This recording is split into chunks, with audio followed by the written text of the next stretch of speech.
From the Kiss 92.5 studios in Toronto, Canada. Are you ready? Ladies and gentlemen. This is Roz and Mocha. It's Roz and Mocha. What's going on? Hey guys, this is Bruno Mars. This is Selena Gomez. The Chainsmokers. Lady Gaga. Calvin Harris. Celestia Cara. This is Ed Sheeran. You're listening to my boys Roz and Mocha. Roz and Mocha. My boys Roz and Mocha. The Roz and Mocha Show. Between Roz and Mocha, who is your favorite? Mocha. Roz and Mocha. You guys are so funny, man. Congratulations, Lisa! Wow! You just won $1,000. That's amazing. Y'all just made my entire morning. Keep it up. You guys are awesome, man. This is the Roz and Mocha Show podcast. Levon, Yes. you listen to the Roz and Mocha Show or you've been listening for how long? Oh, like probably 7, 8 years. Oh, wow. Okay. So we're creeping up on 14 years here on the Roz and Mocha Show. Levon texted in, said, hey, Roz and Mocha, for the first 2 years, I thought it was Mocha that said, let's do the news. Ha, ha, ha. Really? Interesting. We've heard that before, though. Yeah, I think it's because I'm the loud one on the show. That was exactly it. Because And you're never loud No, except sir. for the times when you scream out, let's do the news. Yeah. Yeah. And when you put it that way, it actually does make sense because I am rarely excited on this show. Let's be honest. Rarely. You know what? You ask him, are you ready? And then I thought, he said, yes, I'm ready. And then he goes ahead and says it. Oh, so you thought he does the setup, I say ready, or that I am ready, and then I just continue with yelling. Yeah. Yeah, exactly. And I'll tell you what did not help this at all is that we went through a period, probably about 5 years on this show, where anytime somebody called up and said, hey, who yells, let's do the news? The problem was Mocha would always tell people it was him. Uh-huh. And it really messed with people because then nobody believed me that it was me. And Because it was me until I then Stop said it, to shut you, up. hey, would you like the opportunity to yell on the radio? Okay, yeah. And then the other one is that people think that it's pre-recorded every single time. Uh-huh. Which let me get that recording ready. Stop it. Which it is not. Levon, would you like to be a part of this and hear Roz yell out, let's do the news? Yeah, of course. You know what? It's so crazy because my son and I, every time I drop him to school, we wait till we hear that before I drop him off. And then we always do like a cheer after you do it. So it's like a thing between my son and I. Oh, that's amazing. Hey, do you want me to yell, let's do the news? Or do you want to completely blow your kid's brain and you get to yell, let's do the news? Oh, no, I can't. I wish Of my course son you can. could. Come on, Levon. No, man, I can't do it. You can't do it? I'll leave it to the professionals. Okay. Look at some Get skill. ready to high five your kid, Levon. Here we go. All right. Hey, Mocha. Yeah. You ready? Yeah. Let's do the news. You are such a jackass. I swear to God. I You swear. hear that? High fives everywhere. I swear to That's right. God. I hate you. You're the worst. You are the worst. Got him! Got him! You're such a troll. Later, Levon. All right, thanks, guys. Thanks for the call. The Roz and Mocha Show podcast. News break. Bam! A lot of legal stuff going on today, man. Like, tons. Oh, here we go. First up, the NYPD has ordered every single police officer in the entire city, every rank, to show up today in uniform. This is after Donald Trump was indicted yesterday. They are expecting the worst. So they indicted Trump on campaign finance charges, and he took to Truth Social, which is his, I guess, social media app. It's like Trump Twitter, right? Mm. He said, these thugs and radicals, left monsters, have just indicated the 45th president of the United States. Do you think he got burned with autocorrect, or do you think he misspelled indicted? Misspelled indicted. I don't think he has autocorrect on his. I think he ignored it. He was so angry. Yeah, I think he got burned with, because indicted he'd put in all caps, and I've noticed sometimes when you put something in all caps, it doesn't spell check it for you. So maybe he did misspell it. That's a case we got to solve. So anyway, I don't know who you want to hear from. Do you want to hear from, let's do a little Mike Pence, former Vice President Mike Pence coming to Trump's defense here. Well, I think the unprecedented indictment of a former president of the United States on a campaign finance issue is an outrage. Oh. And it appears to millions of Americans to be nothing more than a political prosecution that's driven by a prosecutor who literally ran for office on the pledge to indict the former president. But it wasn't just Mr. that's Vice enough President. of that. Excuse me, it wasn't just and here, thank you. And here is Michael Cohen. Now, Michael Cohen, of course, was Trump's former attorney. He's the one that took the money, paid Stormy Daniels, and then they did the whole cover-up. But now he's not a fan of Trump at all. You know, he's right now trying to play the tough guy. Oh, I'm going to, make a spectacle out of this. First of all, the grifter in chief is going to try to do exactly what he's been doing, and that's to fundraise off of it. I think he made over $2 million. Who these dummies are that are giving their hard-earned dollars for a guy who gets indicted? I'm not sure. I didn't see anybody throwing that kind of money when I ended up getting indicted. It makes no sense to me at all. However, we do have to acknowledge that he is a former president, and there is a certain amount, despite whether you think he should or should not receive that benefit. He is a former president of the United States. That's enough and of there's that, a too. certain Damn. Yo, that guy straight up just turned on his mans, huh? I know. In more legal news, Jonathan Major's attorney has released text messages from the alleged victim. We know Jonathan was arrested by New York City police last weekend and accused of assaulting a woman. The texts released by Jonathan's attorney claim that the woman sent him texts dealing with the wrongdoing. Now, what they claim they say was she wrote him saying, they, meaning the police, they just called to check on me, and I reiterated this was not an attack, and they do not have my blessing on any charges being placed. Just call me when you're out. I love you, is what apparently the text message reads. And his attorneys also say that there is video footage from inside the vehicle that will prove Jonathan's innocence as well. Moving on in more legal news. Oh, gee. Come on, man.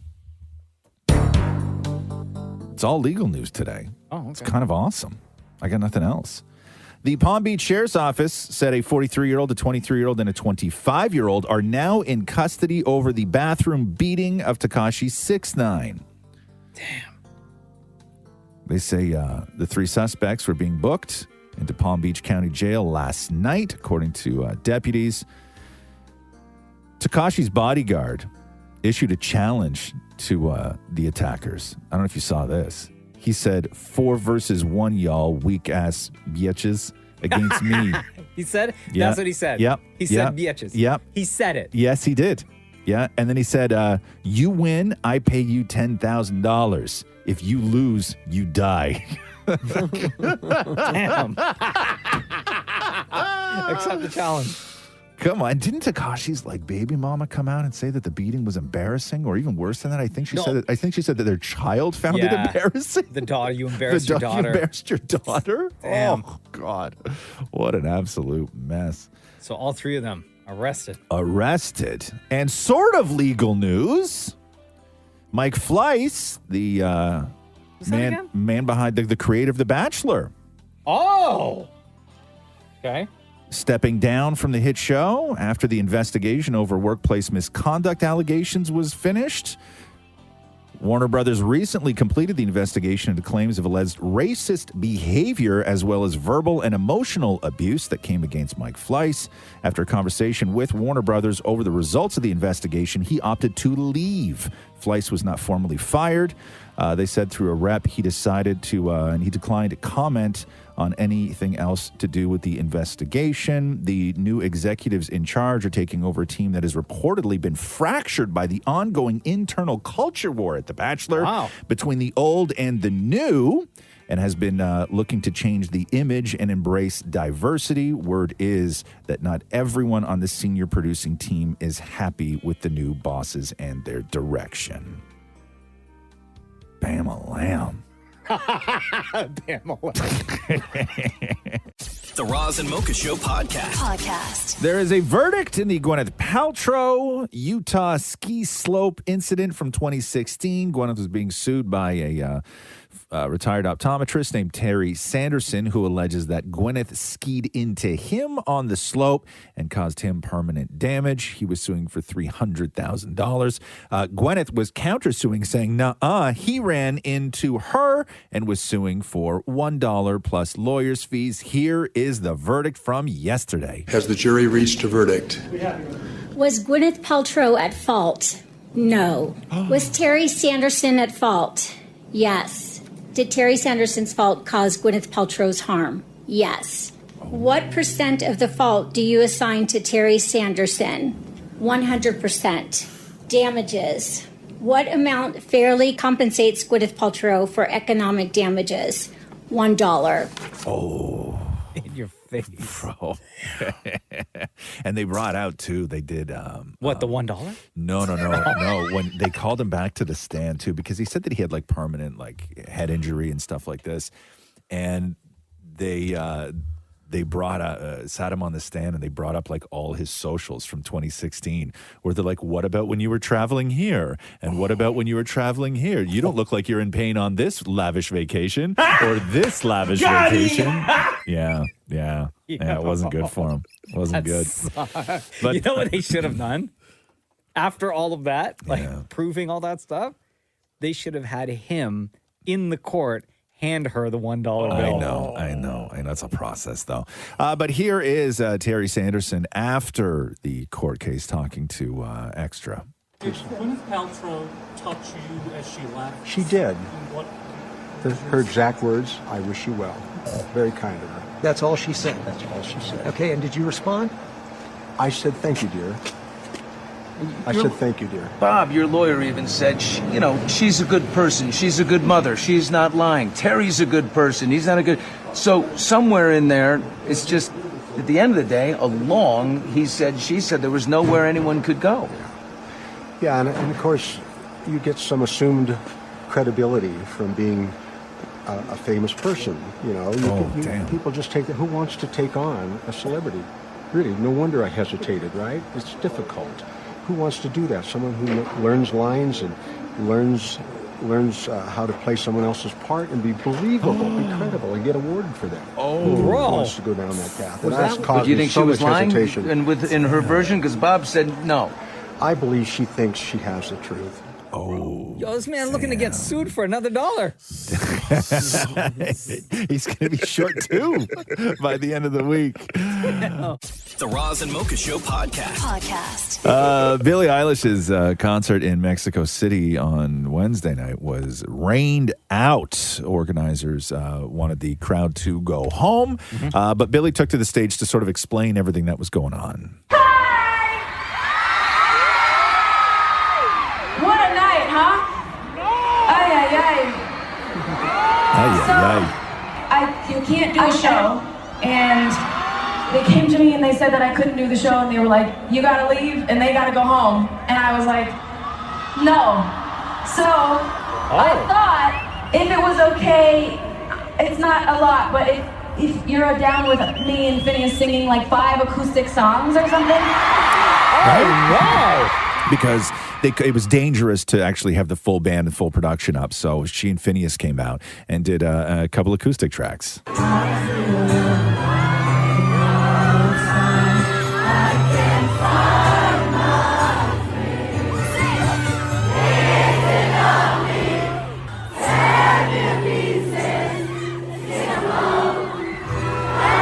of cool, huh?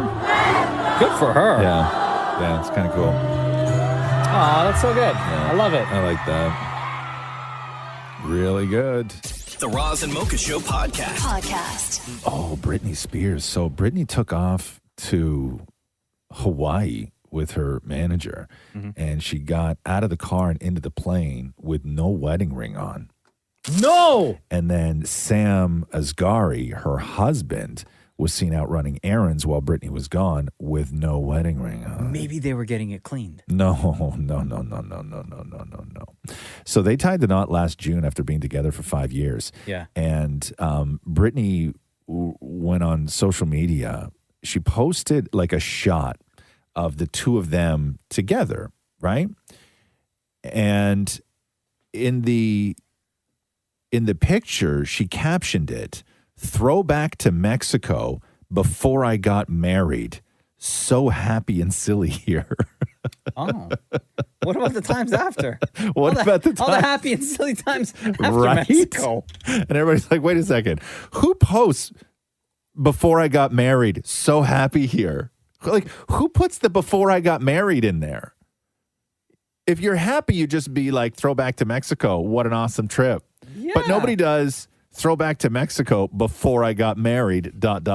So happy. I might.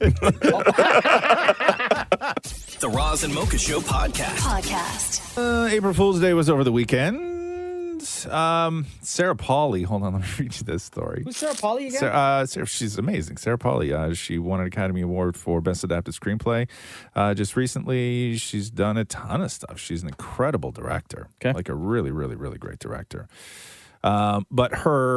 So she posts on social that she got a letter from the Academy, a very official letter from the Academy saying that she needed to send her Academy Award back because they screwed up and it should have gone to All Quiet on the Western Front.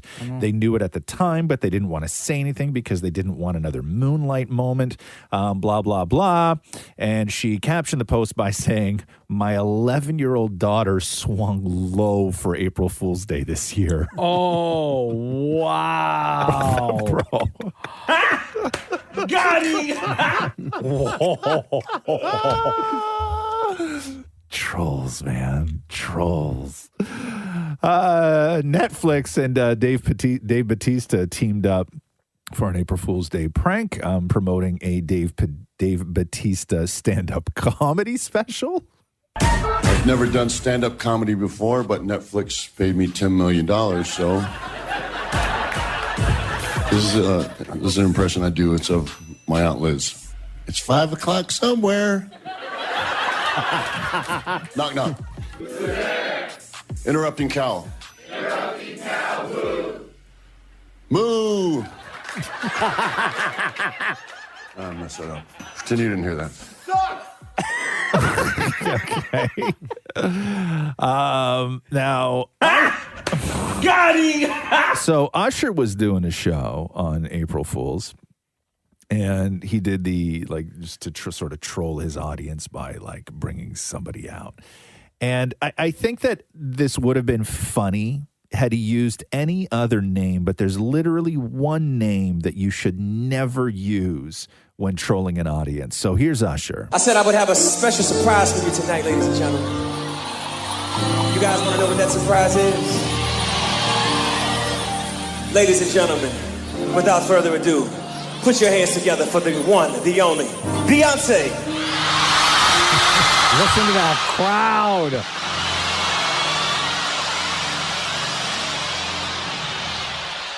April Fools. That's so mean. Also, isn't the rule you're supposed to get everything done by noon? Who cares about that? But That's yeah, so mean. You could use any other name. Yeah. You could use any other name, right? Anybody you cannot stand on a stage. No. And say, ladies and gentlemen, please welcome Beyonce. Any other name. I'd be pissed. Right.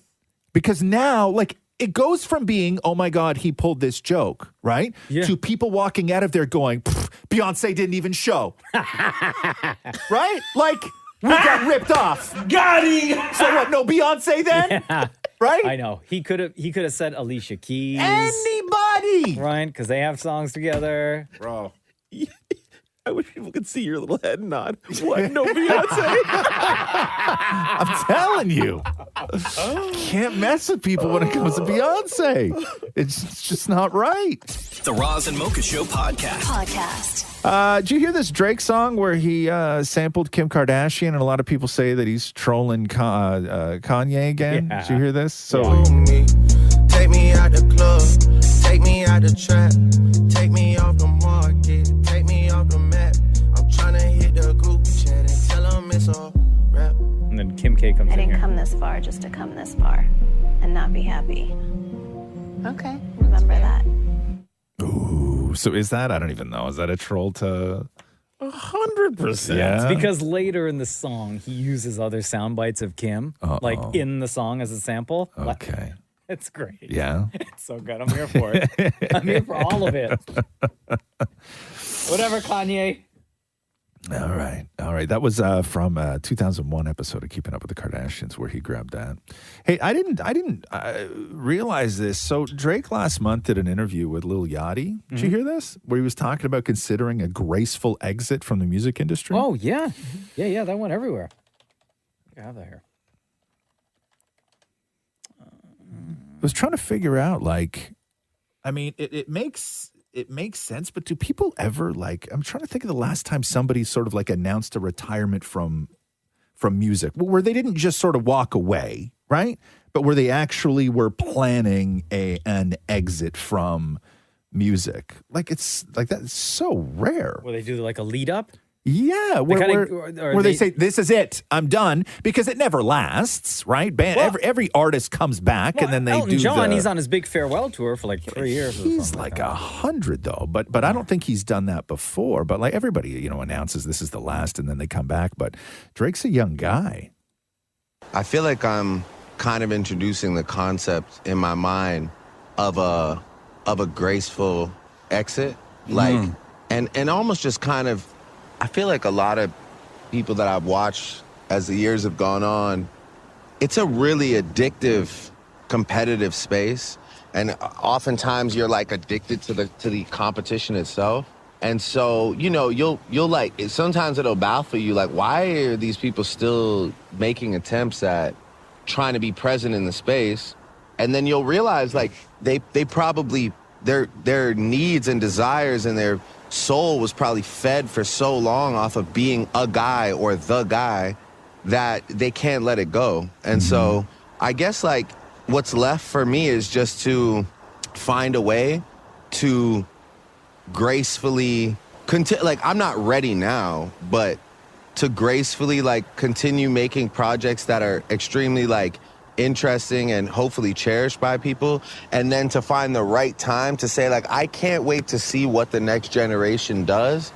I'll still be around to, like, work with people or do a show here or there, but I'm not going to, like, force myself to compete. I would love to just see what the next generation does. Like, I also really need, like, a house in Turks. Yeah. Because hip-hop's different than other genres, right? Like, it's very difficult to age in hip-hop. Like, your legacy is very much of the moment.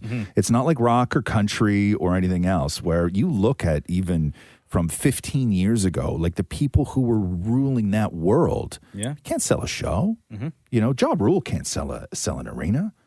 Not North America. But he could totally do it overseas. But he was the biggest, people in the game don't have 40-year careers. Sure. He's right? He's a festival guy. Yeah. Right? But when you look at like the sort of biggest people who have ruled that world, like they're not that industry isn't built for a 30-year career.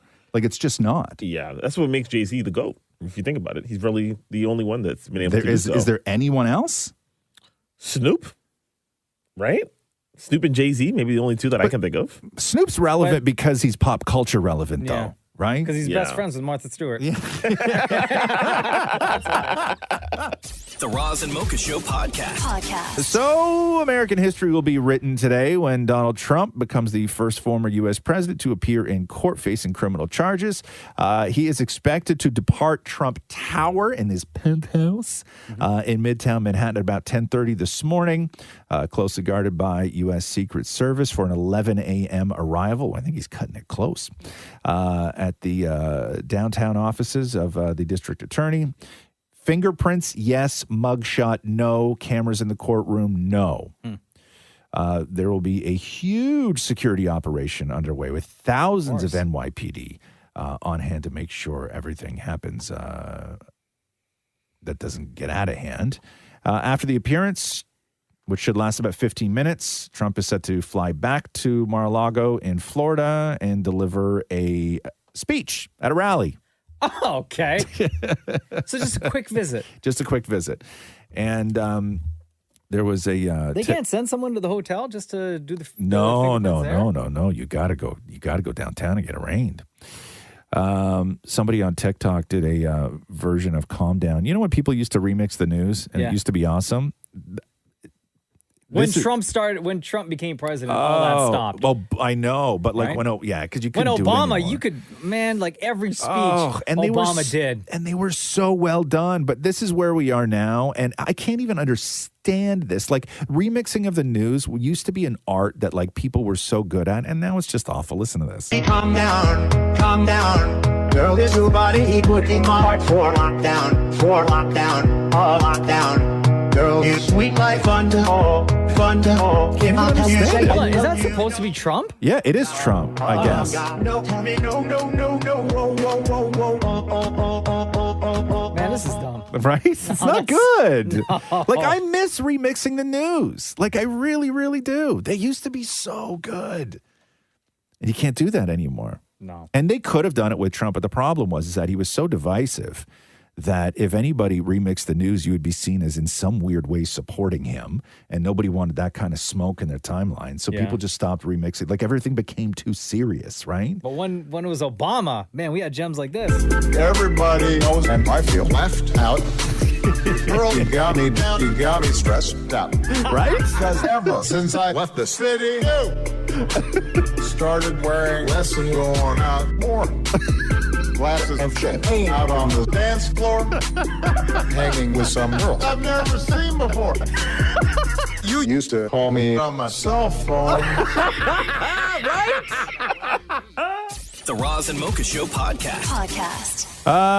WWE has sold/merged officially with Endeavor, which is the UFC. So Endeavor Group Holdings, World Wrestling Entertainment, they made things official today, unveiling a definitive agreement to form a new publicly listed company consisting of, yes, UFC and WWE. Endeavor will hold 51% controlling interests, with WWE holding 49%. Vince McMahon stays on as executive chairman. Oh, he got shaved that mustache, though. Same thing.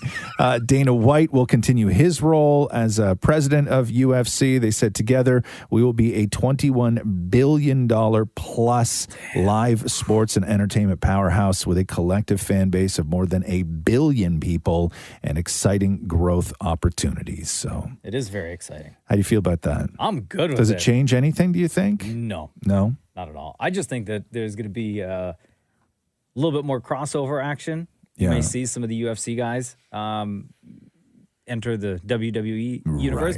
Right. Chum was saying, our group chat was so lit yesterday, actually all weekend. Yep. You were saying that Conor McGregor. Oh, 100%. They're going to try to work something to bring him over, right? He's made for the WWE as a character. He'll be there within the year. Yeah, for sure. Yeah, no, good call on that. WrestleMania went down last night. Did it ever? Yes. Guys, I'm so tired. 11:45. What time did it finish last night? Like 11:45. Really, I was in huh? bed, and then my alarm went up at 2:15. Oh, jeez. Yeah. And what was the big what was the headlining fight? Oh, Roman Reigns against And? Cody Rhodes. Oh, Roman how was it? He kept the title. No, it was kind of junk. Everyone, we were for a split second, we were all like, "The Rock's showing up. The Rock's showing Well, up." he did something on social media where it really sounded like he was going to, Totally right? teased it. Listen to this. I'm so excited for not only all the matches, but especially the main event with my cousin, Roman Reigns, the Universal Champion, and to my family, my Ainga, my Ohana, the entire bloodline, Jay, Jimmy, Solo. We're so proud of you guys. Kick ass, electrify SoFi Stadium. Do what you do. It is in our blood. And who knows? Maybe, just maybe, down the road, I'll see you in person. Maybe. I'll just leave it at that. Right? Yeah. Come on, Rock. Tease. It's been 2 years that people have been saying that The Rock and Roman Reigns are going to fight. Yeah, it was very not cool, huh? Yeah. I bet he shows up tonight. You think so? Think he's going to show up at Raw? Tonight. Yep. Not a big enough stage. No. The Monday think Night so? Raw after WrestleMania? Yeah. it's like always the biggest Monday Night Raw Yeah. for the entire year. Snoop showed up last night on WrestleMania, and Dropped the elbow on some jabroni and made a night of it. Goodness! My God! He gave The Miz the people's elbow. The Rock's move. Yeah. Miz is out! Miz is out cold in front of 81,000 people! Snoop's got a right hand! Who knew? So that, by the way, was not planned. It was impromptu because Vince's son, Shane McMahon, came out because he was going to fight The Miz. Yeah. And as soon as he jumps into the ring, he tears his quad and he's down and out. Like legit down and out. Oh, really? Where they had to get him out.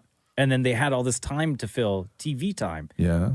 So then Snoop was just went ham on Miz and turned it into a match. Really? I punched Yeah? him and then dropped an elbow, did the people's elbow, everything. And It was great. him. And he's getting a lot of love for it because a lot of pro wrestlers in that moment would not know what to do, to improvise. And Snoop, not a wrestler, improvised and made that entire segment gold. It was amazing. Yeah. How was Logan Paul on Saturday? What? Oh this my guy God. is this guy is made. This guy is made for WWE, man. Yeah. And he's only had 6 fights. I'm switching all my hydration to his Prime Energy drinks, Yeah, man. jabroni juice? Yeah. Yeah.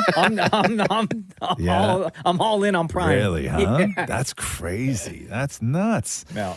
The Roz and Mocha Show podcast.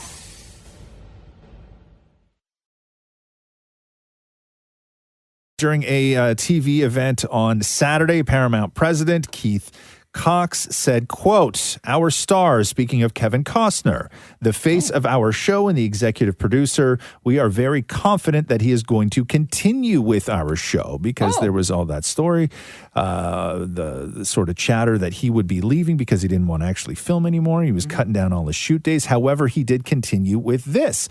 In a separate interview, they said the spinoff with Matthew McConaughey is, in fact, moving forward, whether Kevin Costner returns or not. So there is definitely going to be a Matthew McConaughey Yellowstone spinoff, and that now has nothing to do whether Kevin Costner returns to Yellowstone. But is it still in the same, the universe that we know? Like, he'll potentially I don't know because mix and mingle with, Rip and I don't know because the other spinoffs that they've done have all been sort of like prequels, right? Yeah. So there isn't a parallel timeline going on with Yellowstone, right? So unless they create a new show that is centers, it's in Texas kind of thing. Like maybe it's just another ranch show with ranch tings, but it's just in Texas and not in Montana. Gotcha. Which to me makes the most sense for Matthew McConaughey. I'm down with that, right? though. Yeah. The Roz and Mocha Show podcast. There you go. Pete Davidson on with Real Ones with John Barnthal's podcast, talking about the public's fascination with his love life. Here's Pete. Look, I'm in my 20s and I've dated people. And for some reason, that is very crazy and interesting to people. I don't think it's that interesting. I've been in show business for half my life almost, for 14, 15 years, and on a national TV show, and I am in 12 years I've dated 10 people. I don't really think that's that crazy, but to some people it seems very interesting, and that became sort of all anyone would talk about. I'm not on Instagram, I'm not on social media, I'm not flexing, you know what I mean? And these people that I've dated, I met them at work. I wasn't in anyone's DMs, no one was in mine. I worked at one of the 5 Hollywood epicenters of where you meet people. Of course, yeah. And that's just who I was working with and who I was around. And Sure. That's how it happens. And I don't have control over, a dude who's a paparazzi guy who's trying to, feed his family, that's trying to snag a pic. And then all of a sudden you're in this zeitgeist and everything that's spoken about you has zero to do with the work. And that is a really feeling. I think a couple things here. One, the fascination with Pete Davidson and who he dates is, I think, 2 things. One, it was because Ariana Grande dropped that BDE, right? And so people were fascinated in that. I also think that unfairly, I guess, is that people are fascinated because they think that Pete, based on his looks, is dating way above what he should be dating. I think that that's part of the fascination with him.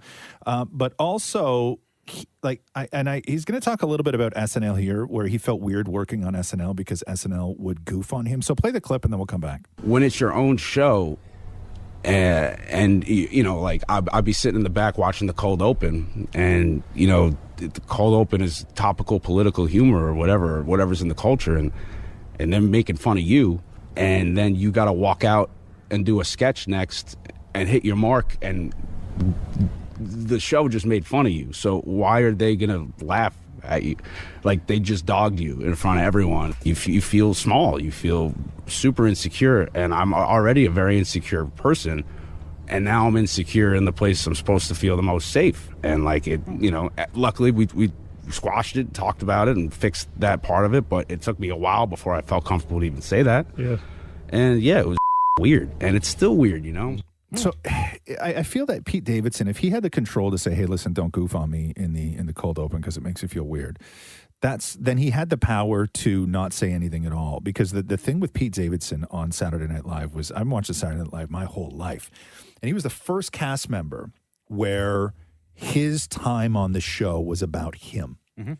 Where he opened up about everything. It's never been that way before. No cast member has ever spent and built their brand on SNL around the person they are out of character or out of the bits that they do. Especially when he would talk about rehab and girls. addiction, No, girls. dating. Girls. Yeah, no, It but was- like every aspect of his life. Yes, but it was the girl stuff that he would sit on the Weekend Update desk and talk about his girls, right? Like, and are we like, they're not supposed to then? So he made it about him, which if he had the power to sort of squash cold opens about him, was he like had no power to not talk about himself, or he just chose to talk about himself? I think he chose. Of course he did. I right? found it funny that he was like, well, I made it. I met all the girls I dated at work. Yeah, like, who says that? Well, I mean, when you work on SNL, I mean, you're meeting Emily Ratajkowski and Ariana Grande, right? I met Jenna at work. Yes, that's true. Yeah. When Jenna used to work here. And she worked in HR.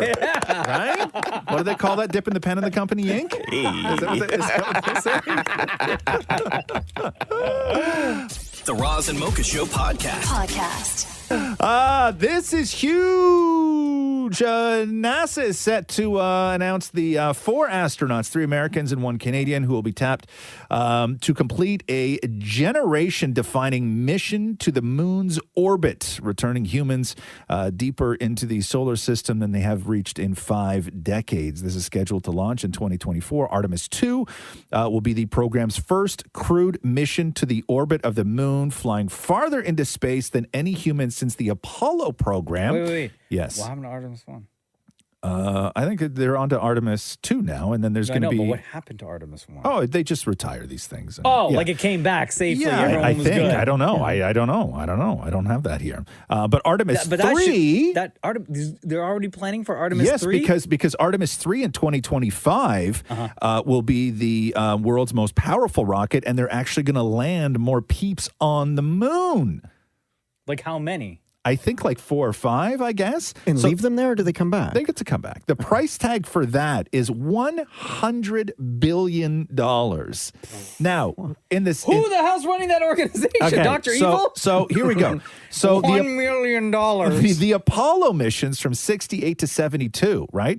Apollo 11, which was the first mission successfully to land people on the moon, cost $355 million.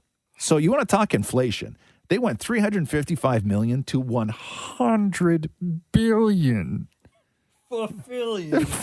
Right? Dollars. $100 billion. Fulfillion gajillion. That's a lot of money. $100 billion. I'll watch, though. Laser beam.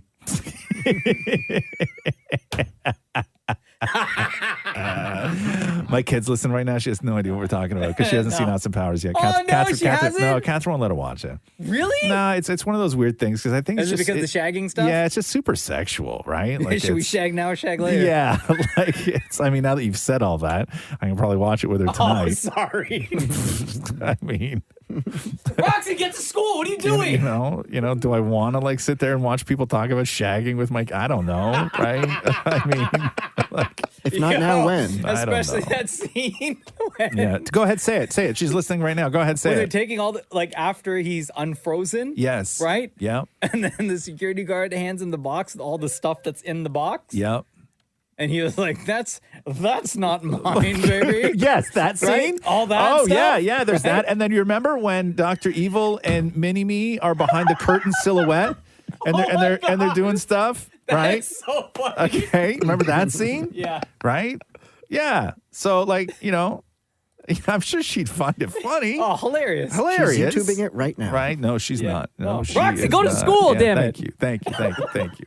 The Roz and Mocha Show podcast. Oftentimes, you get a live action that becomes animation. You get animation that then becomes live action, and it's all within that world. But often, the sort of span between them is almost a generation. You know what I mean? Like Lion King and Beauty and the Beast and all this stuff. Aladdin. You're dealing with a whole new generation of kids. This is Dwayne Johnson making a huge announcement with Disney yesterday. As you know, Hawaii means so much to my family and me, and the traditions of our ohana, or ainga, as we say in Samoa, were shaped by these incredible islands.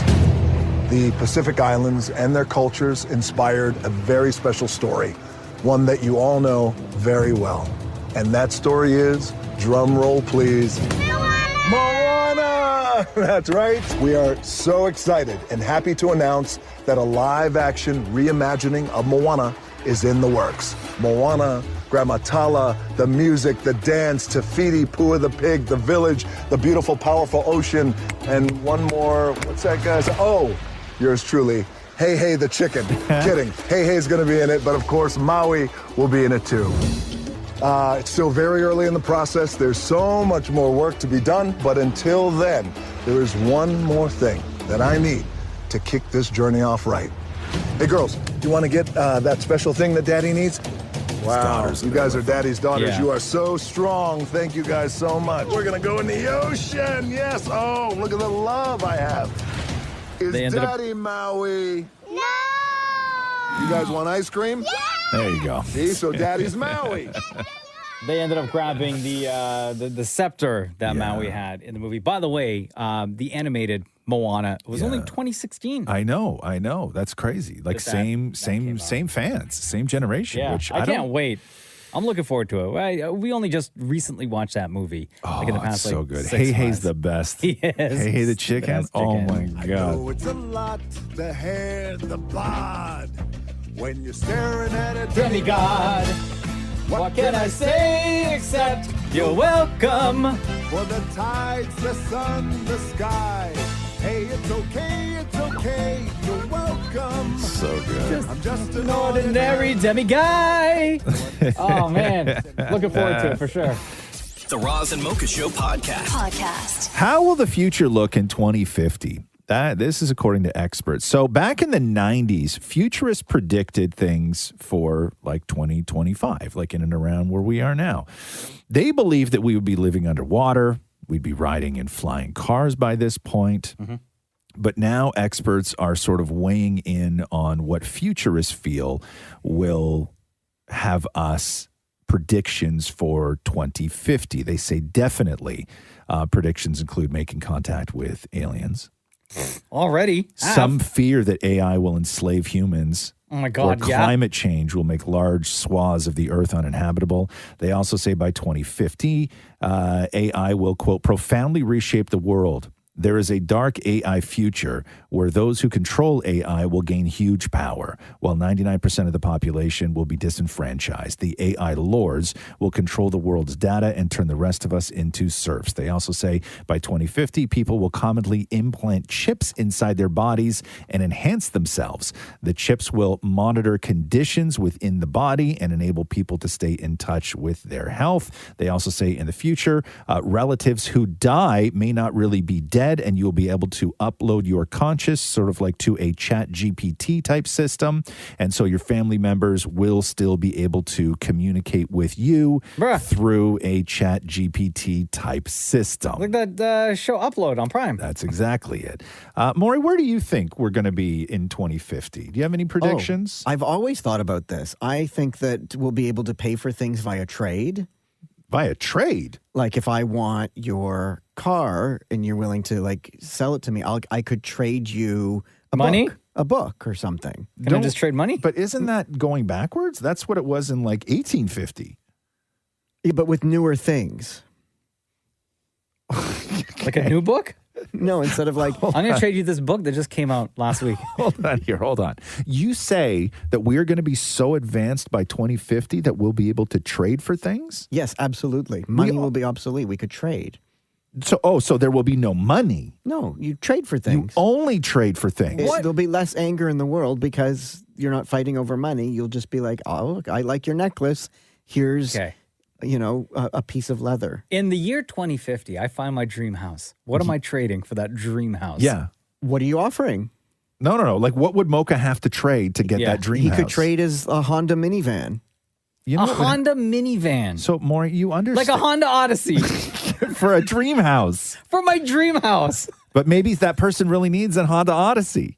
Right? So, Maury, you're predicting a 2050 future of like no finances at all. Like the world economy has crashed? And speaking of Mocha's dream house, I also predict that we'll be building houses that are transparent. Okay. Like completely transparent, allowing for entirely see-through homes. Which would benefit for what reason? Like, global warming or whatever. You would bake inside of that if the sun hit it. You would melt. Your body's warming, sir. It would shoot a beam through your body. You would die in your sleep from a hole in your head. From what? From the sun. We put in fans. Fans? No, that's why you have walls. You would live in a giant glass house and you would be like, you know what we should do? We should just cover up all that glass with somebody, and somebody's going to go like, brick? And you're like, yeah, and it's like really hot in here. Maybe we should do something. Like, what could we do to like not make it hot? Insulation? Like you would just build a regular house out of necessity. Okay. If the world economy fell, Maury, and we had to trade things, okay, first of all, people would become savages and everything would be in disarray. And like thieves, it would be like so... almost like post-apocalyptic kind of thing that that it wouldn't be long before Matthew was trading you for something. The Honda Odyssey. The Roz and Mocha Show podcast. Still haven't seen the Spider-Man Across the Spider-Verse Oh trailer my God, yet. dude. Is it good? It is like amazing. Yeah. Like that first one is my favorite Spider-Man movie. And this new one, Across the Spider-Verse, like I think that they must have fit in every single Spider-Man like iteration of that character across every single comic book, because the nerds are freaking out over the amount of Spider-Man-dom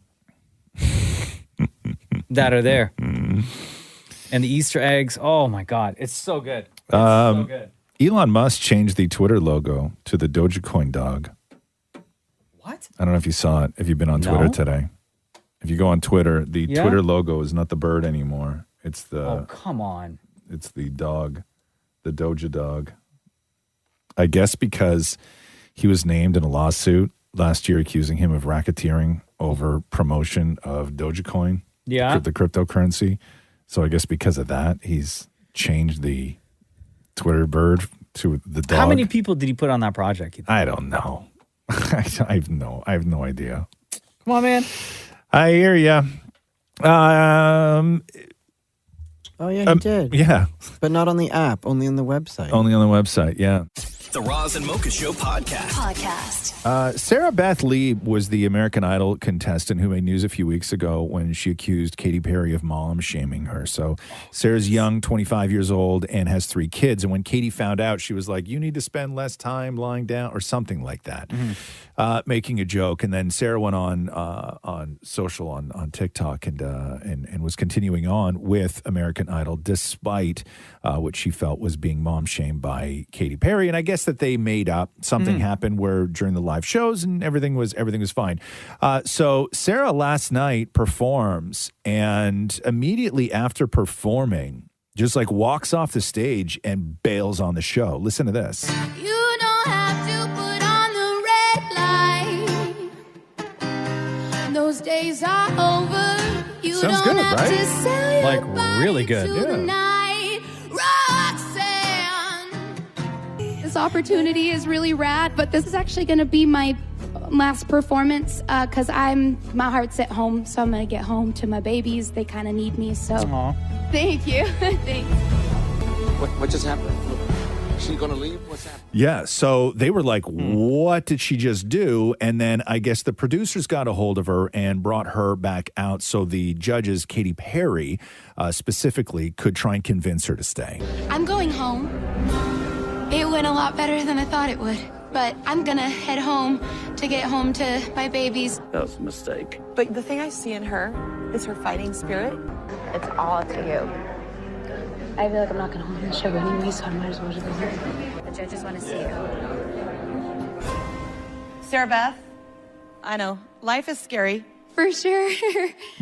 I also know that it's easier to walk away than to be rejected.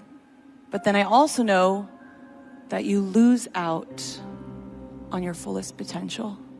And I know that you love your family for your kids. I know that as a mother. But remember, self-love is just as big as motherly love.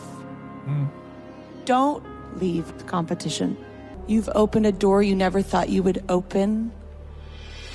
And you got a yes. And you may get another yes in the future. Do not give up. I appreciate you. I'm really humbled and grateful, and Katie had some really nice things to say. It'd be nice if my kids were a little older. I understand how big of an opportunity this is. I still kind of want to go home. I'm sure that when I get home, I'll regret it. I probably will go, damn it, Sarah, you should have stayed and you should have done it. Man, that sucks. Damn. It's not easy for anyone. She went on, so she did. So she went on TikTok and said, I'm so grateful. I've never had this much support with singing. But she also pointed out, which is interesting, that she didn't decide to audition for American Idol. She said that American Idol came to her. So they need her.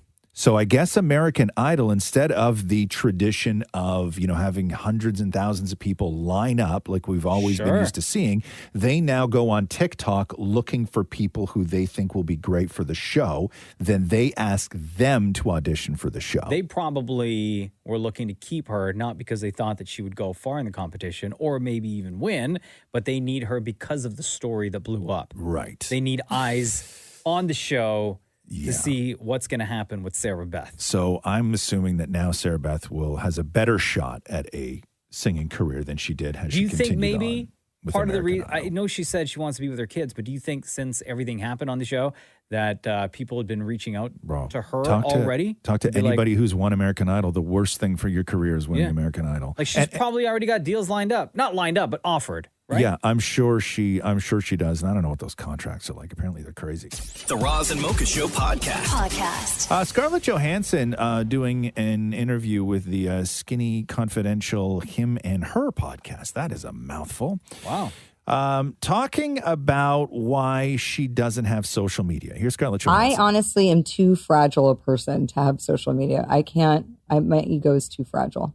Really? Yeah. I can't deal with it. I have so much. Probably smart though. My brain is too fragile. I'm like a delicate flower. I had Instagram once for 3 days, and when I started realizing that I'd spent 20 minutes looking at somebody's Instagram page who was like worked for a friend of mine who had I'm like, now I know you have a pit bull and 2 daughters and you live in like Burbank. I was like, I just wasted 17 minutes of time. I now feel like I should move to California, get this specific dog, and change my life in all these ways. I felt so bad. Like I was missing out on this random person's life. I can't do this. I'm too fragile. Isn't Instagram the best?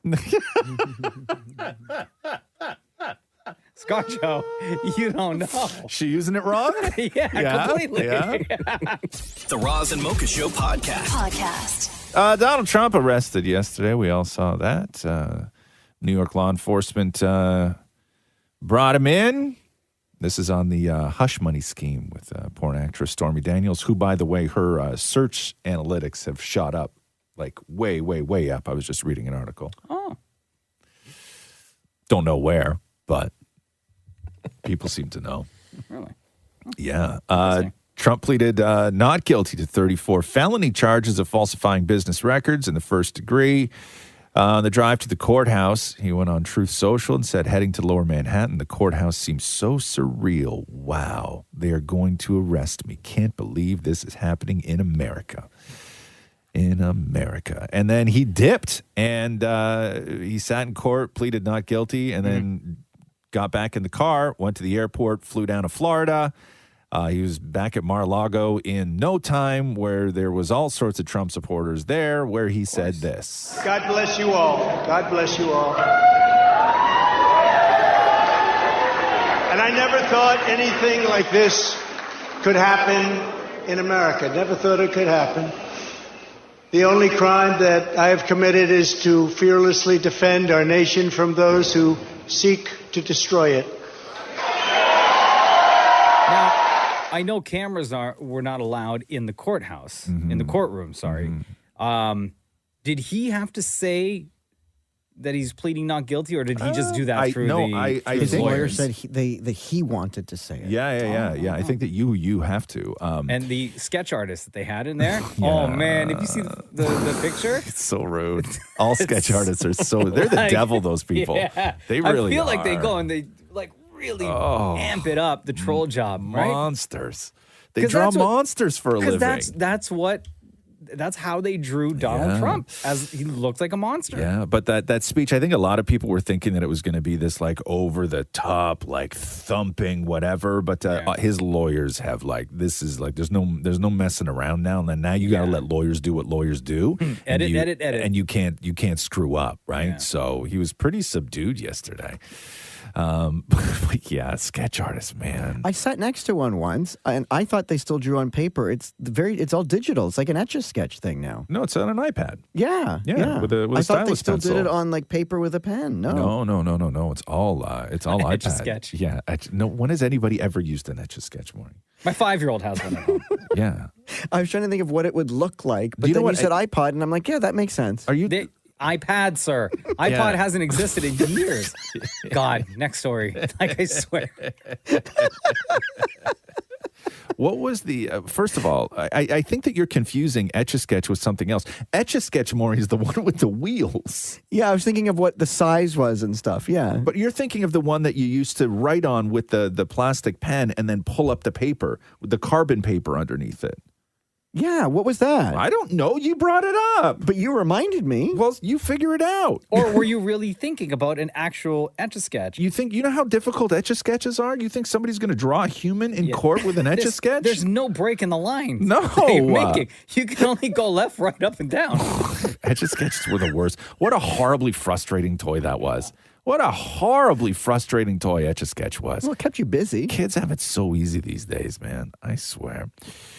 The Roz and Mocha Show podcast. Oh, baseball history was made yesterday. What do you mean? Manny Machado was the first batter thrown out on strikes because of the pitch clock. What? So they have a pitch clock now. Yeah. So if you're a batter, you can't be mucking about. You got to get in that batter's box and get ready to take that pitch. And if you're not ready, there's a clock. And if you run the timeout, they call strike. I thought the clock was for the pitcher. It's for both. It's for both. both. So hold on. So you have to, you're timed till you get to the box, I guess the invisible box? Yeah, so in between pitches, how jabronis, like they just take forever. Yeah. Fixing the glove and tapping the foot. There's a lot of people that think that is baseball. You take a moment. Well, you got to get your ass back in there. Right? Okay. And so here, listen to the game yesterday. Also, the fans, by the reaction, they love this new rule. That's a strikeout. There's a violation. Ron Culpa just rung up Manny Machado. We're on the clock here this year, and that's an automatic strike, and it happens to be strike 3. Here comes Bob Melvin. And somebody's been ejected. Looks like Machado. The inning just ended on a pitch timer violation with Manny Machado at the plate, and now it looks like his day may be done. That's an automatic strike 3. Off to a raucous start in San Diego. Yo, we're 2 weeks into the season. But also, like, I don't know if they take into account or how they adjust for it, but what happens if pitch 1, you swing and miss and it's a strike? Mm-hmm. Pitch 2 hits you. That's a ball. It's a ball. No, but do you have to recover in 15 seconds? No, if the pitch hits you, you go to first base. In baseball. Yeah, it's a walk. It's a walk. Automatic walk. Yeah, I guess. Even if it hits you on your foot? Yep. Really? Mm-hmm. Even the foot? Yeah, man. You get to walk with the foot? You get to walk. Hey, I have another question about this. Is there an actual clock? Like, can they see the timer? Yes. So they know. have to be able to. It's like basketball, right? Like that shot clock in basketball is like blatant. Yeah. Right? Like where isn't it right above the rim, right? No, it's above. It's actually on the backboard, like that's above what the I mean. backboard. That's Yeah. So above where there. are they putting it in baseball? Like on the field? I don't know. Where do you see it? I don't know where you see it. I don't know. I haven't seen it yet. But yeah, that crowd loved that new rule, huh? Damn. Right? Making history. Yeah. In the worst way. 2 weeks into the season. Right? Damn. The Roz and Mocha Show podcast. Illumination CEO Chris Meledandri said that he intends, the goal is to bring Mike Myers, Cameron Diaz, and Eddie Murphy back for Shrek 5. Yeah? So we know Eddie Murphy had said not that long ago that he would do another Shrek in 2 seconds, and Mike Myers had said last year that if he had to do one Shrek a year for the rest of his life, he'd be thrilled. So we're looking like we're going to get Shrek 5 and then possibly a donkey spinoff. Yes! In some sort of shape or form. I don't know what that's going to look like, Sure. movie or television show, but who knows? So there's more Shrek coming if you're into love that. it. I love it. Did you watch the Barbie trailer? I did. You did? Yes. It's fun, huh? It is. Looks crazy. Yeah, it's really, really good. So it's all the Barbies and all the Kens, and it is ridiculous. So here's a little bit of the trailer. Hi, Barbie. Hi, Barbie. Hi, Barbie. Hi, Ken. Hi, Ken. If the radio blast and goes cruising just as fast as she can now. I thought I might stay over tonight Why? because we're girlfriend boyfriend. To do what? I'm actually not sure. Oh, looks like this beach was a little too much beach for you, Ken. If I wasn't severely injured, I would beach you off right now, Ken. I'll beach off with you any day, Ken. Anyone who wants to beach him off has to beach me off first. I will beach both of you off at the same time. Beach both of us off? Nobody's going to beach anyone off. And by the way, the two Kens that Yeah. you're hearing and that you see predominantly in the trailer are Ryan Gosling, of course. Yeah. And shirt's always off. Yeah. And Simu Liu. Right. And They were the ones talking about the beach off. Yes, and Michael Cera plays Alan. Oh, this movie's going to be so good. It's so ridiculous. And I guess the way they're doing it is that there's a Barbie world that is within the regular world. Mm-hmm. And I don't know how like that works, but Will Ferrell's in it, and his character is described only as Mother. So I guess he may be like the head of Mattel or something like that. Sure. I don't know. But So anyway. I think I guess what you get from the trailer is that Barbie and Ken, Ryan Gosling, Yes. Ken, the Barbie and Ken leave Barbie world and enter the real world, and then Right. And they're Whatever all and, happens. and there's a ton of Barbies. Kate McKinnon is a Barbie, but she's a Barbie that, like, you know, when kids used to destroy Barbie and like put pen all over their face and cut their Yeah. hair and stuff like that. So she's that Barbie described as. So there's a Pulitzer Prize winning Barbie. There's a Supreme Court Justice Barbie. There's a mermaid Barbie. There's a doctor Barbie, a lawyer Barbie, a celebrated author Barbie, and Kate McKinnon's Barbie is does the splits. Issa Rae is one of the Barbies. as There's well. a ton. Everybody's Yeah, a Barbie. stacked cast. Issa Rae's the president Barbie. Yes. Yes. The Roz and Mocha Show podcast.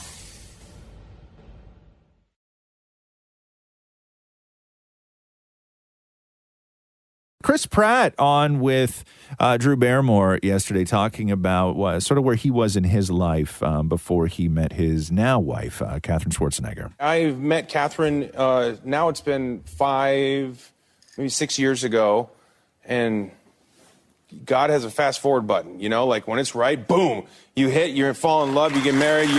Now we have two beautiful daughters to add to, my family, and it feels really great. And then there was a moment in my life that I was really struggling and felt really broken, and it was like coming to, for me, my own journey, like, finding a higher power and leaning on that and feeling and like being like, please save me.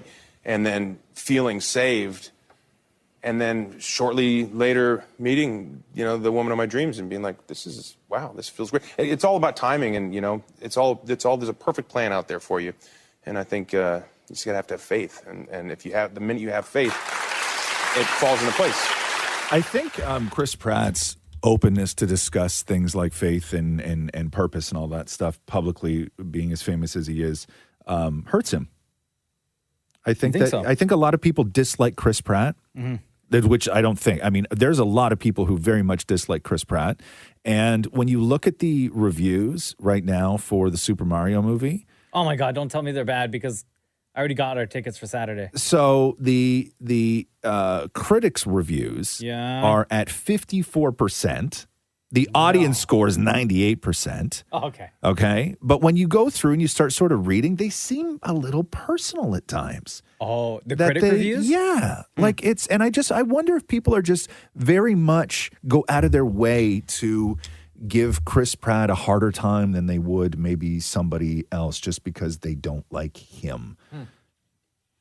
You know what I mean? Yeah. Like it's kind of I don't know, and maybe I'm wrong, but you just get the sense that anytime he does anything or says anything, the reaction to it is just so harsh. I wonder what the reaction's going to be like if it's going to be the same way with the critics when the new Guardians movie comes out in June. Yeah, don't know. Because people love those movies. Yeah, but I'm with you. I'm excited to see the Mario movie. And like one of the criticisms was that, this movie is nothing more than a vehicle to sell video games. It's Mario. Of course. Right? Yes. It's a Mario. Did I do that okay? It was great. That was pretty good. Thank you. Yeah. I like Mario. I like Luigi better, but I like Mario. Anyway, so that's out in theaters now, right? Yeah. The Roz and Mocha Show podcast. So the invitations for King Charles III's coronation have been released, and up until this point, Camilla has been known as Queen Consort. The coronation is going down on May 6th. 2,000 invitations are expected to go out, and on the invitation it reads, for the coronation of their Majesties King Charles III and Queen Camilla. So no more Queen Consort Camilla. So she is officially going to be queen. Off with their heads. Yeah, I know. We should start calling her. She parties, that girl. Queen I watched that show. She parties. The Roz and Mocha Show podcast. Amazon is bringing back Cruel Intentions. Do you remember Cruel Intentions? Classic movie. 1999. Reese Witherspoon, Ryan Phillippe, Selma Blair, Sarah Michelle Gellar. Of course, based on Dangerous Liaisons from, I think it was a book in like the 1700s or something like that. And then the other movie that happened. I wasn't around back then. What was it like? Shush you. The movie, of course, centered on a pair no of- laughs? No. No one found him. No, I don't find that funny. That's not funny. It's not funny. I see how it is. No, I it's see how not. it It's is. not funny. I see how it is. Nah. Y'all hating on the brown guy with all the jokes. Oh my I see how it is. God! Wow, he took those Damn. there. Right there. Damn. I see how it is. Okay. Oh, okay. So hold on. You said they're bringing back Cruel They're Intentions? they're doing a television version of it for Amazon. 8 episodes have been ordered for the original film that featured an all-white cast. Of course, I'm reading this story, right? Yeah. When I get accused of racism. Oh, everyone laughs at the white guy's joke. The story of like all the rich white people. Yeah, at the rich white school.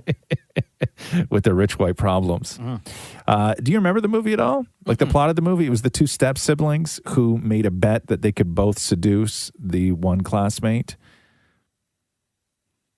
Sure. You don't remember it, Oh do God, you? it was amazing. Yeah. I know. Oh, hold on a second. That was with the kiss in the park with What was the name of the song? What was this famous song at the end of it? And then Bittersweet Symphony. And then, and then everyone. That's Shem's cry song, right? Sure is. Yeah. Oh. Yeah, that's Shem's what cry happened? song. Spoiler alert! What happened at the end? Like they caught someone or doing Yeah, something, it all or- goes to hell. It all goes to hell for them. It wasn't For both of them? It didn't work. It didn't work out. But he had that cool car, right? Ryan Phillippe. Are they? And Josh Jackson was in that movie too. Man, don't do this. Shem's gonna cry. The Roz and Mocha Show podcast. So they found that if you want to live longer, instead of moving to a warmer climate, like retiring to Florida or Mexico, they say if you actually want to live longer, move to a colder climate. So research finds that moderately cold temperatures increase a person's longevity and decrease susceptibility to age-related diseases. They've studied worms, mice, and mussels and found exposure to cold temperatures resulted in longer lives. The lifespan of mice increased by up to 20% Good for the mice. when the body temperature That's why we do was cold plunges. reduced. As of 2 years ago, it was determined that people living in colder regions of the world may live an average of 2.2 years longer than those who don't. That takes into consideration factors such as gender, ethnicity, pollution, climate change, literacy rate, healthcare, all that other stuff. If you're living in the cold, you're living longer. That's just the reality of it. Yeah, but by 2 years? Well, 2.2163. Okay. No, I'm talking like I'll move if it's 5+ years. Right. I'm not move like whatever. You're not doing that? If I die on a beach in Cabo Yeah. and it's 40 degrees outside, Yeah. 2 years before I would die if I lived like north. Right. Mm-mm. You're not trading. No. No. You? No. Thank you. Hell no. There's no way. You think I'm going to go choose to live somewhere cold? Yeah, no. Where it's like colder all the time? Like I'm going to go north? The heat, the humidity, Yes. right? Yes. All day, every day. Yes. I don't want to live in the cold. 2.2 years more, you need that. Take all the time you can get. The Roz and Mocha Show podcast. A message from Hugh Jackman. Hugh Jackman has gone through multiple rounds of having spots on his face looked at by his doctors, checking for various types of cancers. And Hugh Jackman is back now on social with yet another video because every time he shows up with a bandage on his face somewhere, he's very cool about being very upfront with what's going on because he doesn't want people talking and speculating and everything else that's happening. So this is Hugh Jackman. Hey guys, so I wanted you to hear it from me, just in case someone sees me on the street or whatever.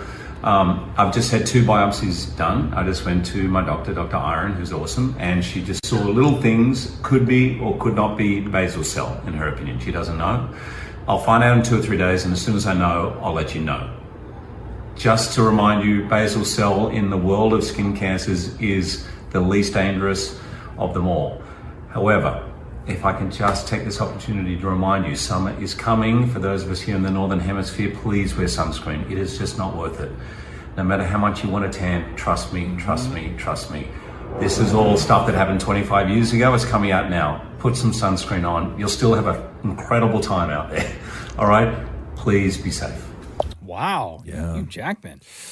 I know, but he's Because very upfront about it. And people would just assume, like, you know, it sucks that he has to go out on social. I mean, great message. Yes. Right? To remind people. But to his point, he doesn't want to be seen out in public because you may assume the worst, right? The absolute worst. Yeah, because he's so Right? beloved that you know he's got, and the bandage is like right on his nose, like it's right in the middle of his face. Can't right? conceal that. You can't. No, you can't conceal that. The Roz and Mocha Show podcast. Super Mario out of the gate on Wednesday, despite the mediocre reviews from critics, but the incredible reviews from fans so far. Forget those critics.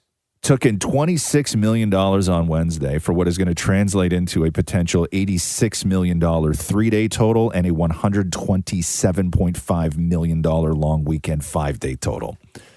Bro, this movie's a monster. Yeah. Come on. I know you got your tickets for this weekend. Yeah, I'm heading out to the Mushroom Kingdom. I'm actually pretty excited. I'm surprised that for as popular as Mario is, I'm surprised that since the 93 live action movie, that they hadn't tried to do another one, right? Yes. Especially during the time when Mario Kart, remember like maybe 10 years ago, Mario Kart like really took off? Yeah. Or more than 10 years now. Yeah. Right? Yeah. When the Nintendo Wii came out? Yeah. I thought they would try to capitalize on It's that. all but licensing and everything. Sure. Hey, did you guys watch that Tetris movie?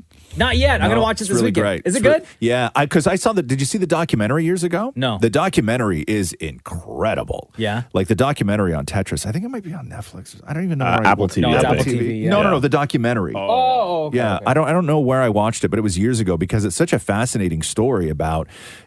It's less about the video game and more about the USSR. And because Tetris is Russian, right? And so it's a story of like intellectual property and fighting and rights, and it's a crazy, crazy story. Tetris is a wild ass story, but the movie on Apple is really good. Yeah, okay, yeah, good. it's really, that's on my really, list really of things good. to watch Yeah, this so weekend. check that out.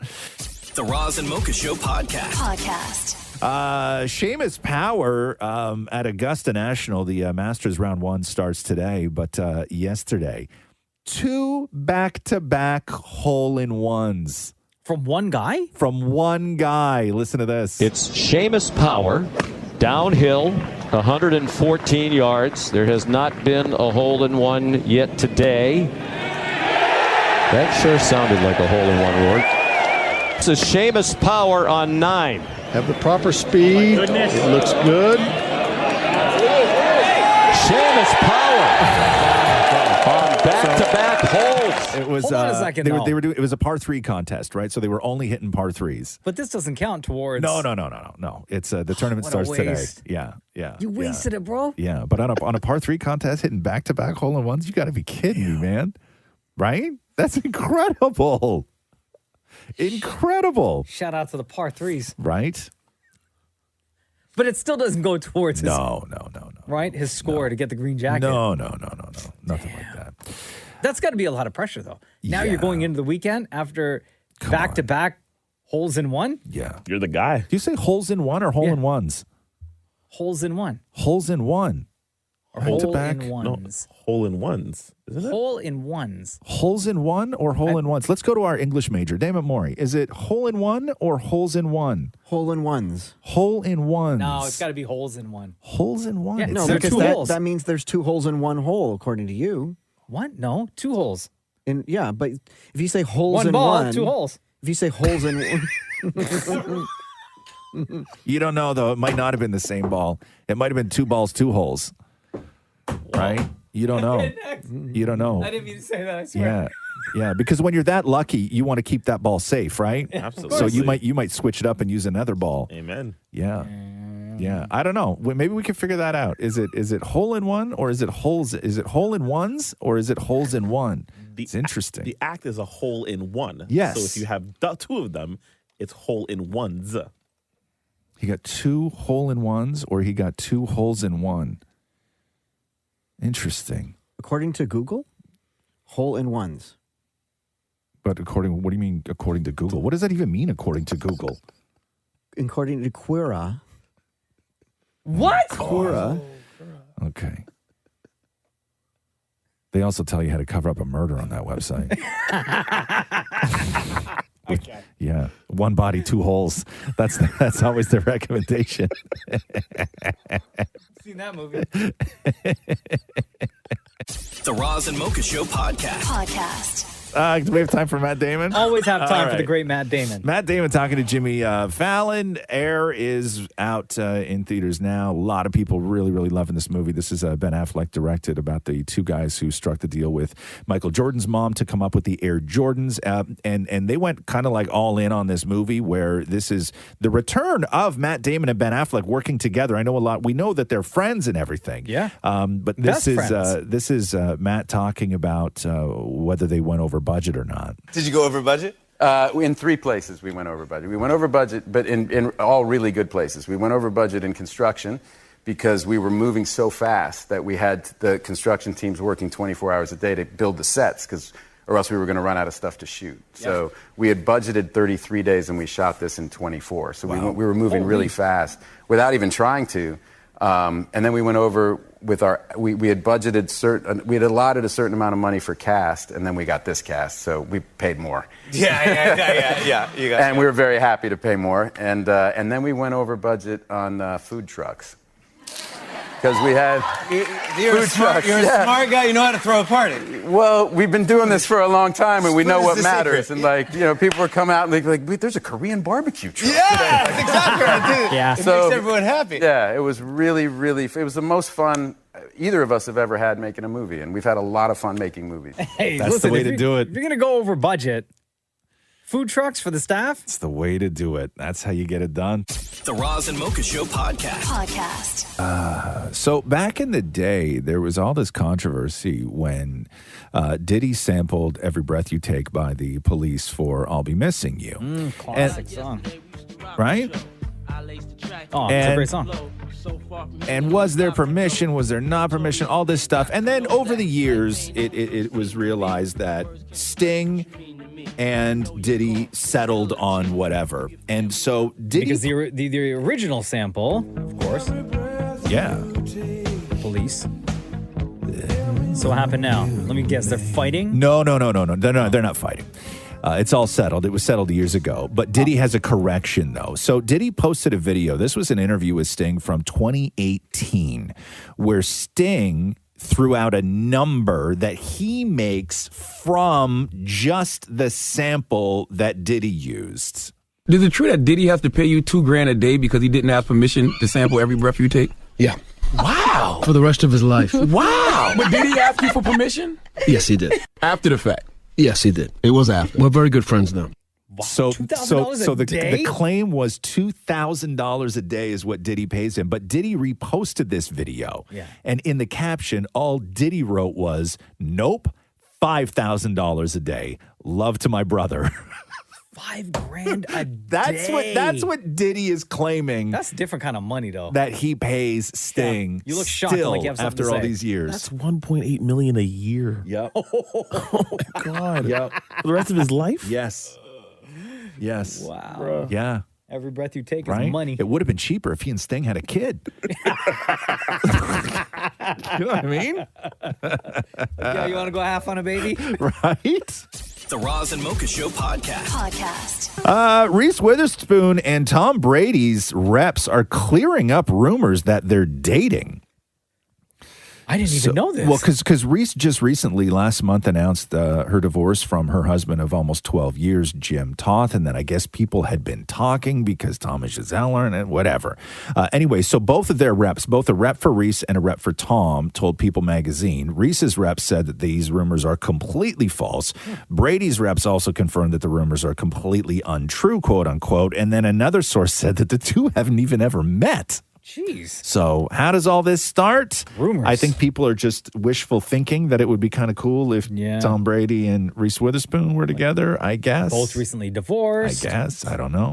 The Roz and Mocha Show podcast. Todd Phillips on Instagram posting, that's a wrap. He goes on to say, thanks to these two and the amazing cast and the best crew in the film industry has to offer from top to bottom. Going to crawl into my cave now and put it all together. And it was brand new pictures of Lady Gaga as Harley Quinn and a shot of Joaquin Phoenix as Joker. So they have wrapped filming. Damn. And when is it, do we know when the movie's coming out? Yeah, October 4th, 2024. Oh, wow. Yes. That's a full year and a half, bro. Yes. October 24th, 2024. Especially because the first one came out in 2019. Like, that's 5 years. They got to spend time with this one.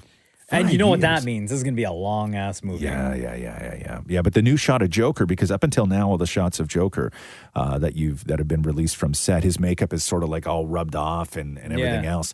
Where this one, he's in full, like brand new makeup. So fresh. And Lady Gaga looks awesome. She looks awesome in it. Yeah. Nice. The Roz and Mocha Show podcast. The live-action Little Mermaid starring Halle Bailey will have some of the songs updated to reflect modern times, they say. Songs like Kiss the Girl and Poor Unfortunate Souls had their lyrics modified.